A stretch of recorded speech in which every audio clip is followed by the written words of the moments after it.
I took it off. Please, she cried, her voice trembling, and the rancher froze, the whole room holding its breath as if time itself had stopped.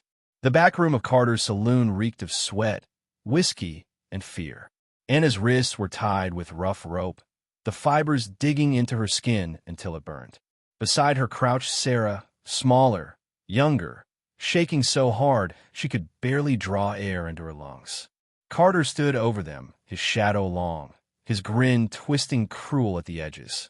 Wade lingered in the corner, turning a knife in his hand, his grin wide and hungry. Two men, two predators, and nowhere to run. If you're watching this, subscribe and let me know where you're watching from. This story gets much more intense, and I'd love to hear your thoughts in the comments below. You can't pay me in coin, Carter growled, his voice low and ugly. Then you pay me in flesh. Anna's heart slammed against her chest. Her lips stung where his hand had already struck, split and raw. She looked at Sarah's face, eyes wide, wet with terror, pleading without words. Sarah was only 21, too young for this nightmare. Carter yanked Anna up by the arm, his hot breath sliding across her cheek. You or her? Your choice. His hand dragged across the rope that cut into Sarah's arm. Sarah whimpered, the sound sharp and breaking, shattering Anna's last bit of resolve. Anna's knees buckled. Shame pressed heavy on her chest. She closed her eyes and forced the words out, shaking, broken. I took it off. Please let her go. Her voice felt like stone. She wasn't bare yet, but she already felt destroyed. She had given away the only thing she had left, her pride, her body, for her sister. Sarah cried out, thrashing against the rope. No, don't. Please, somebody help us. Her voice cracked, tearing through the thin wooden walls of the saloon. In the front room, John Colton heard it. He had come for nothing more than tobacco and a quiet drink. A man who lived alone, hair gray at the temples, shoulders bent from years of ranch work. But that sound was not just a cry. It was an echo of the past he had buried. His daughter had once screamed like that. Before the bullet, before the grave. John's hand shook as he set his glass down. He rose slowly, boots heavy on the wooden floor. The piano man stopped playing. The few drunks at the bar glanced up, uneasy. John pushed through the back door, and what he saw froze him where he stood. Anna, her shirt torn at the shoulder, her eyes filled with despair. Sarah, tied and sobbing, begging for mercy. Carter looming over them, his grip locked tight on Anna's arm. Wade, smirking, his knife catching the lamplight. For a moment, John wasn't in a saloon. He was back 10 years ago, when his daughter had begged for help and he had been too late. His jaw tightened. His fingers twitched near the gun at his hip. Carter snarled when he noticed him. This ain't your business, old man. Turn around. John didn't move. His eyes locked on Anna's, the silent plea written there, the look of a woman about to give everything away to save her sister. The room grew thick with silence, ready to shatter. John's heart pounded. He had sworn never again, never to draw, never to kill. But here it was, the same choice, the same question. Would he turn away and let history repeat itself? Or would he act tonight and change the fate of two broken sisters? The air felt like it was waiting, holding its breath. Carter's grip on Anna's arm tightened, his grin sharp and arrogant. You heard me, old man. Walk away. But John Colton didn't move. His hand drifted closer to the revolver at his hip, the weight of years pressing down on him. Anna's lips trembled, but no sound came out. She was out of strength, out of hope. Carter laughed, sharp and cruel. This one already offered herself. Said she took it off. Brave sister. Maybe I'll take the young one too, just to be fair. Sarah's scream cracked the night. Please, mister, don't let him. Her cry tore through John's chest like a thunderclap. And in that instant, something inside him snapped. The moment Sarah's voice broke the air, John felt the weight of the past crash over him. Her words weren't just a plea. They were the ghost of his own daughter crying out again, a memory he thought he had buried under dirt in years of silence. His chest tightened, his throat dry. He could almost see his little girl's face in Sarah's tears, could almost hear her begging. He had failed once. He would not fail again. His hand moved without thought, a lifetime of muscle memory cracking through the rust of time. The revolver cleared the holster in a single, smooth draw. The sound of the hammer cocking back was louder than the saloon's creaking floorboards, louder than the drunk's shallow breaths. Wade froze mid-step, his knife still raised but his grin gone. Carter's smirk flickered, his eyes darting to the steel glint in John's weathered hand. Nobody in that room doubted it. John Colton was ready to shoot, and every man alive could see it in his eyes. "Untie them," John said. His voice was low, steady, cold as stone. It wasn't a request. It was law. The silence pressed down heavy. Carter hesitated, his jaw working, his arrogance struggling to survive against the weight of John's stare. For a moment, Anna thought he would call the bluff, test the old man's hand. She held her breath, her body trembling. But Carter knew John's reputation, even if he hadn't wanted to believe it. Folks still whispered about him, the soldier who never missed, a man who had disappeared into his ranch, carrying ghosts heavier than lead. Carter's lips curled into a snarl, but he yanked the rope loose. Wade's knife slipped from his grip, clattering to the floor. Sarah stumbled into Anna's arms, clinging with every ounce of strength left in her. The two of them held on, sobbing into each other's shoulders, dirt streaked with tears, but alive. For the first time that night, Anna felt the smallest flicker of hope. John didn't lower his gun. He knew better.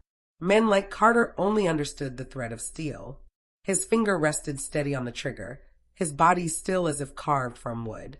"Get out," John said, his tone colder, sharper. "Both of you."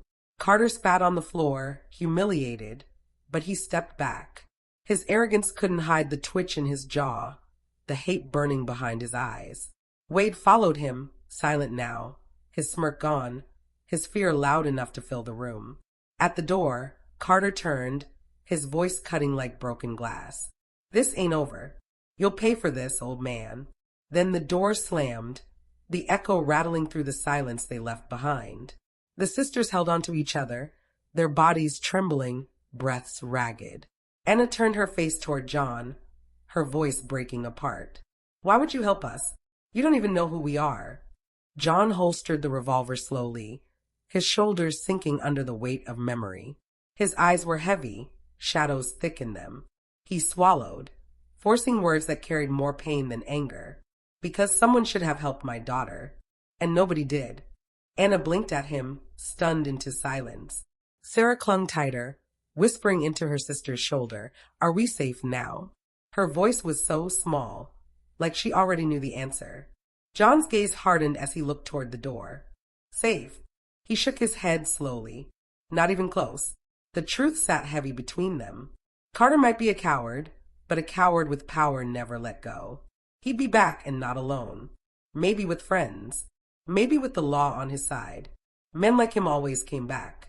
The sisters stood close together, the kind of closeness born from knowing the world wanted to tear you apart. John felt the weight of what he had just done pressing on him. But he also felt something else he hadn't felt in years, a choice that mattered. He didn't know yet if it would save them or doom them, but the choice was made. Outside, the night was thick with silence. The town seemed to hold its breath, waiting for what would come next. John's boots hit the dirt as he walked beside the sisters, his eyes scanning every shadow as if danger was already creeping. They reached the edge of town where his old horse waited, reins looped around a weathered post. He lifted Sarah first, her small frame shaking against the cool night air. Then he helped Anna climb up, her body still weak, but her will sharp enough to keep her steady. "You didn't have to save us," Anna whispered, her voice breaking. "Now Carter will come for you too." John gave the faintest shake of his head. "I've had worse men than Carter come for me, and I'm still here." But deep down, he knew this storm was only beginning. The fibers falling away from Anna's wrists. She stumbled forward, nearly collapsing, but Sarah caught her, clutching tight, as if letting go would mean losing her forever. Both sisters shook with sobs, their tears cutting through dirt-streaked cheeks, but their eyes stayed locked on John. For the first time that night, there was something other than terror in them, a flicker of gratitude, of hope. Wade's knife slipped from his hand, hitting the floor with a hollow clang. The sound seemed to mark a line that couldn't be uncrossed. Carter scowled, but he backed toward the door, his pride bleeding out of him like air from a punctured barrel. His boots thudded against the wood as he retreated, but his glare never left John. He had been embarrassed, and men like Carter never forgave humiliation. At the threshold, Carter spat onto the floorboards. His words came like poison. "This ain't done. You'll pay for this, old man." Then the door slammed shut, shaking the walls as if the whole saloon itself had flinched. Silence swelled. The piano man sat frozen, his hands hovering above the keys. The drunks at the bar looked away, pretending they hadn't seen anything, their cowardice filling the air, just as thick as the smoke. Anna turned toward John, her body trembling, her lips cracked. Her voice wavered. "Why? Why would you risk yourself? You don't even know us." John holstered his gun, the weight sliding back into place with a click. His eyes were heavy, shadowed, carrying a pain he rarely lets surface. He swallowed hard, and the words came slow, rough. "Because someone should have helped my daughter, and no one did." The confession hung there raw, unpolished. It silenced even Sarah's quiet sobs. For a long breath, the only sound was the wind scratching against the saloon walls. Sarah pressed closer to Anna, whispering, "Are we safe now?"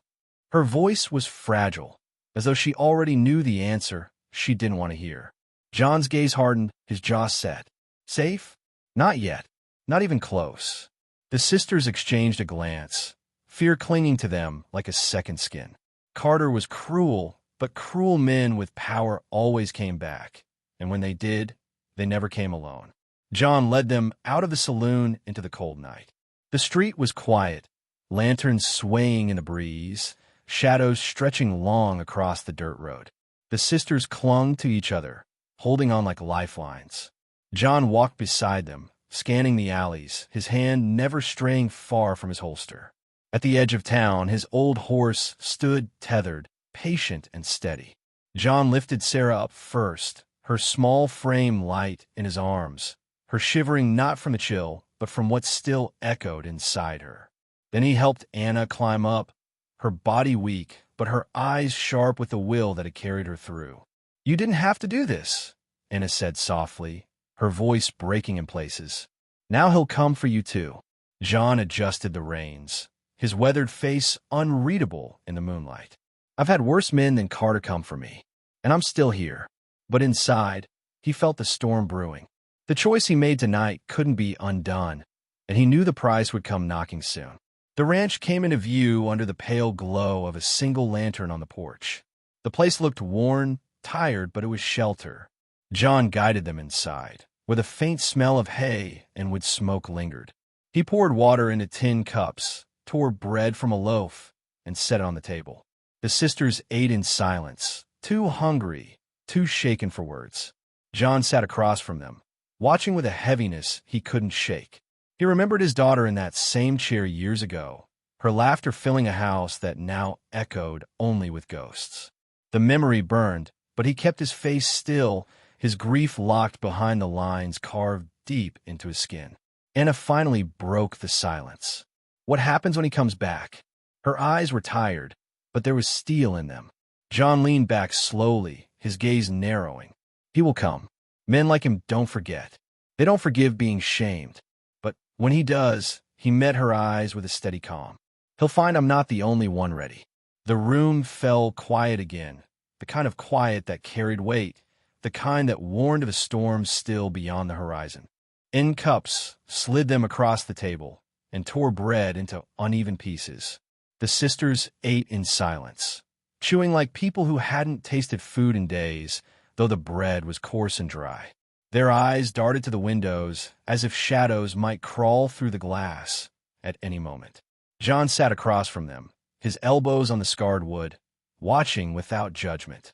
Every line on his face told of storms weathered, of nights that never ended, of choices that never stopped haunting.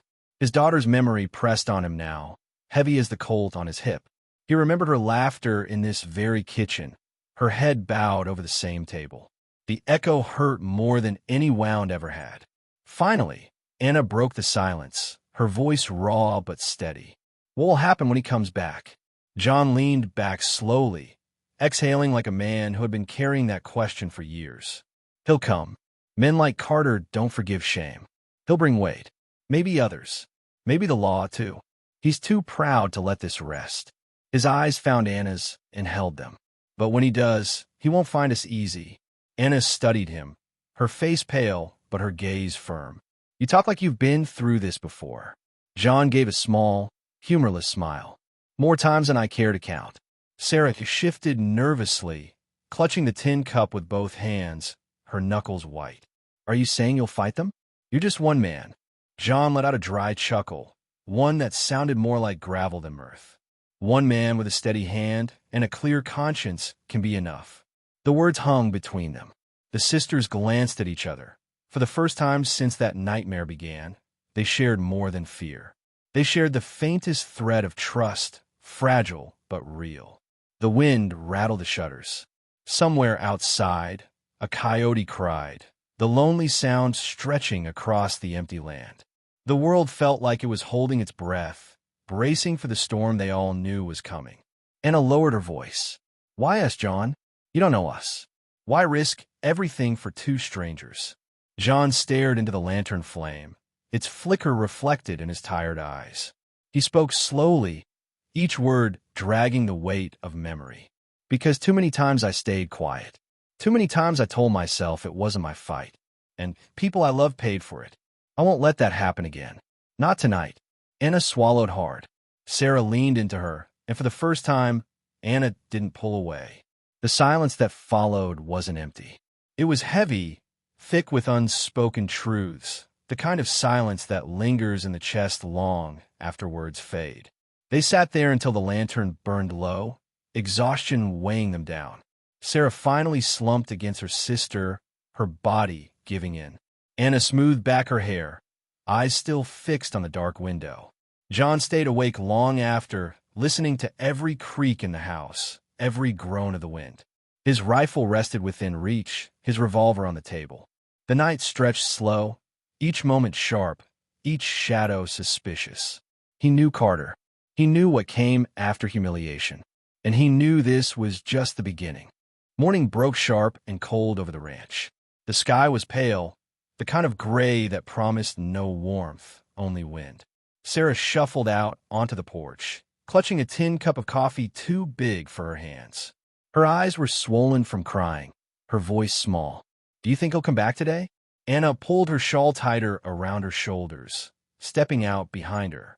She looked at John, who was already by the corral, scattering feed for his horse like nothing had changed, like the world hadn't nearly ended the night before.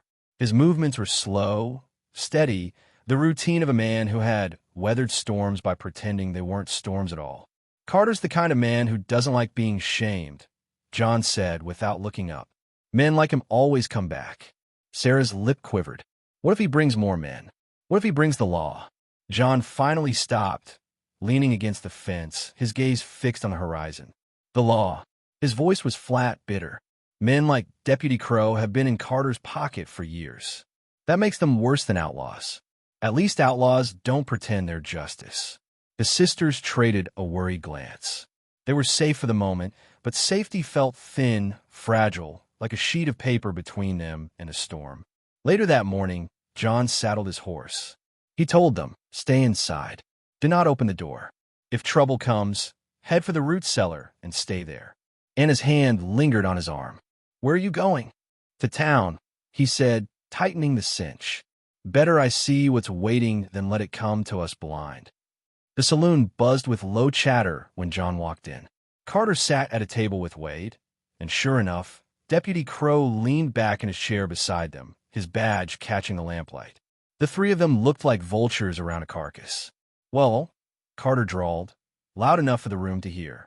The old rancher thinks he can play hero. Paid off my debt, did you? Did you think that makes those girls free? The crowd went still. Eyes shifted, some toward John, others toward their drinks. John's voice came calm, but sharp enough to cut glass. They are free, and if you ever lay a hand on them again, you'll answer to me. Crow smirked, tipping his hat. You talk big, Colton, but don't forget who carries the law here. If Carter says those girls owe him, then they owe him. That's how it works. John's eyes locked onto his. The saloon felt tighter, like the air itself was holding back. His reply came slow, deliberate, every word like iron. Not this time. Not while I'm breathing. A murmur rolled through the room. Some nodded, some looked away, but everyone felt it. A line had been drawn clear as day. Carter's grin sharpened, showing teeth. Then I guess we'll see who this town belongs to. And just like that, the fight stopped being rumor and became a certainty. Crow smirked, tipping his hat with a lazy flick. You talk real big, Colton. But don't forget who carries the law in this town. If Carter says those girls owe him, then they owe him. That's how it works. The badge caught the light, gleaming like false hope. John stared at it, his jaw tightening, his fingers twitching near the gun that had saved him too many times before. The whole saloon had gone quiet. Boots scuffed nervously, glasses stopped midair. Even the piano man kept his hands still. Everyone waited. John's words came low, heavy. Not this time. Not while I'm still breathing. The weight in that silence pressed on every chest. A few townsfolk nodded. Most looked away. Fear was stronger than truth for people who had learned to live under Carter's thumb. Carter leaned forward, his grin slow and poisonous. Then I reckon we'll see who this town belongs to. And that was it. The line was drawn. By noon the next day, dust rose on the horizon, a storm of riders pounding toward the ranch. John stood on the porch, rifle across his arms, shoulders squared against the years that had bent him but never broken him. His face was still, but inside, his heart thudded like a war drum. Anna and Sarah stood just behind him. Fear clung to them, but there was something else in their eyes, too. They were tired of running, tired of giving themselves away just to survive. For the first time, they wanted to stand. The riders came into view. Carter at the front, Wade beside him, Crow riding tall with his badge pinned like armor. Behind them were half a dozen others, ranch hands and drifters too loyal or too scared to refuse. Their faces were hard, their hands never far from their holsters. Neighbors began to gather, drawn by the sound, by the dust. Men and women of the town, folks who had lived too long under fear, too long under silence. They lined the edges of the road, whispering, watching. Some clutched tools, some had nothing at all, but every eye was fixed on the porch where one old man stood. Carter's voice carried across the yard. There he is, the thief, the liar, the man who thinks he can shelter debt dodgers under his roof. His fingers stabbed the air toward Anna and Sarah. They owe me, and he's hiding them. That makes him no better than they are. Crow raised his badge like a shield. By the law of this town, they belong to Carter until he says otherwise. Step aside, Colton. John's voice cut through, steady, strong. You all know the truth. You've seen the bruises. You've heard the cries. You know what kind of men these are. The law is not a badge. The law is justice. And justice has been missing here for too long. The crowd shifted, murmurs rippling. Faces turned from Carter toward one another, searching for courage. Anna stepped forward, pulling Sarah with her. Her hands shook, but her voice carried. We are not the only ones they've hurt. We're just the only ones left standing. A hush fell. Her words hit harder than any bullet. People in the crowd lowered their heads, remembering scars they'd kept hidden, voices they had swallowed. For the first time, Carter's grin faltered. The murmurs grew louder. Some men stepped forward, not toward John, but toward Carter. Women crossed their arms, faces set hard. Crow's smirk thinned, realizing the tide was turning. Wade shifted nervously in his saddle. The sisters clung to each other, but for the first time, their fear was mixed with something else, the beginning of belief. And John, standing firm with his rifle steady, felt it too. The air had changed. The storm was here, but maybe, just maybe, it wasn't his fight alone anymore. Crow raised his badge like a shield. By the law of this town, they belong to Carter until he says different.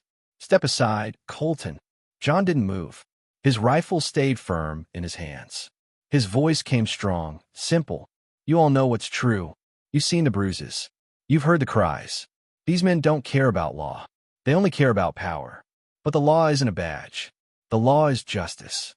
And it's been gone from this town for too long. The people stirred, whispering. Faces that had been bowed for years began to lift. Fear was still there, but it was mixed now with anger, with memory. Anna stepped forward, her hand pulling Sarah with her. Her body trembled, but her voice carried. "We aren't the only ones they've hurt. We're just the only ones left alive to speak." The words spread through the crowd like fire.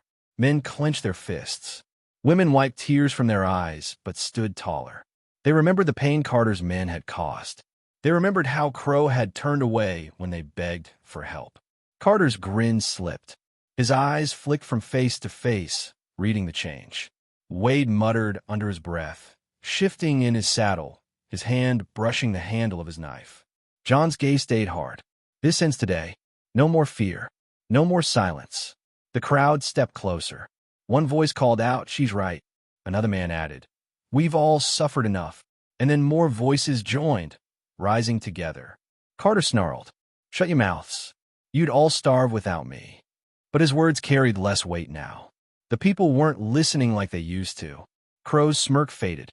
His badge didn't shine the same when the crowd stopped believing in it. He shifted in his saddle, the first edge of doubt creeping into his face. Finally, a farmer who had once kept quiet stepped out of the crowd. His voice was steady. "We're done being afraid." Others echoed him, louder each time. The tide had turned. Carter shouted for his men to move forward, but they didn't. Their eyes darted between John's steady rifle and the growing strength of the crowd. The fear that had ruled the town for years was breaking, piece by piece. Anna and Sarah clung to each other, their tears falling, but this time not from helplessness, from the sight of a town finally finding its voice. And John, standing tall on that porch, felt something he hadn't felt in 10 years. The sense that maybe, just maybe, justice was possible again. Crow raised his badge like a shield. By the law of this town, they belong to Carter until he says otherwise. "Step aside, Colton." John's voice was calm, steady, and it cut through the air. "The law isn't your badge, Crow. The law is justice. And justice doesn't live in Carter's pocket." The crowd stirred louder now, voices rising one by one until the weight of silence broke apart. A blacksmith shouted, "He's right." A woman near the back yelled, "We've all bled for Carter's greed." Soon the murmurs grew into a roar of anger that shook the ground as much as the hooves that had carried Carter here. Carter's face twisted, his arrogance cracking.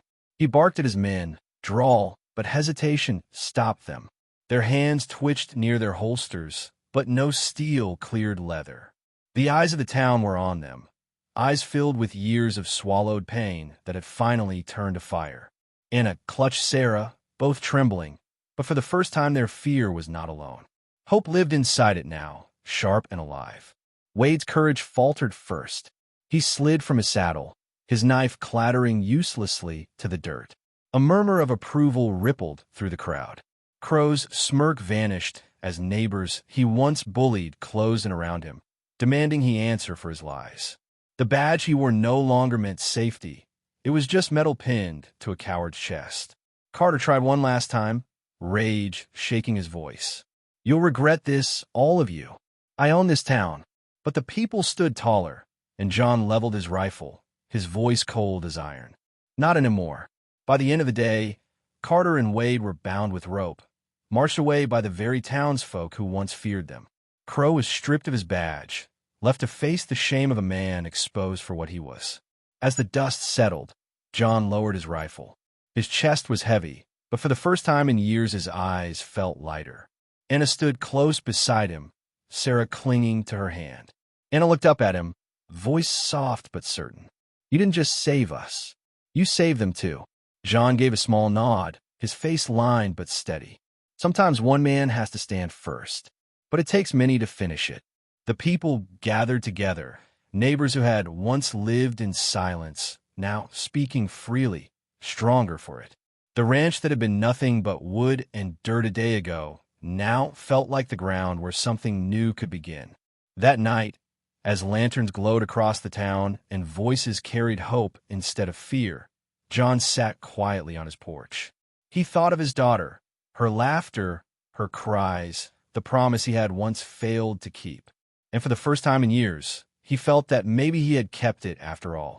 The lesson lingered in the cool night air, simple but true. Courage isn't the absence of fear. It's the choice to act even when fear is all you feel. One voice, one stand, can be enough to spark change, but only if it dares to rise when silence seems safer. And in that town, on that day, silence finally died.